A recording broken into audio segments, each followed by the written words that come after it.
流線型嘅車身，唔使人手操控，就係天水圍醫院最新嘅大隻仔被服搬運機械人。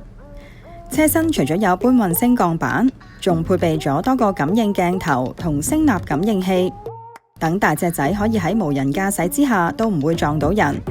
喺醫院入面，大隻仔已經預先設定咗一條路線，識得自己開門入被服房，拎起被服車。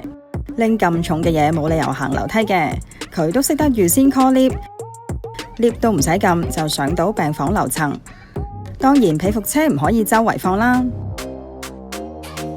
喺病房入面停放被服車嘅位置有一個 IP camera，AI 會監察住邊啲被服存量開始唔夠，如果存量跌至臨界點，就會召喚大隻仔過嚟更換。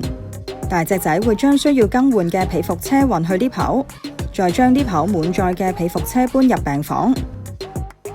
就係咁，大隻仔同 AI 合作無間，喺天水圍醫院開始咗呢個 proof of concept。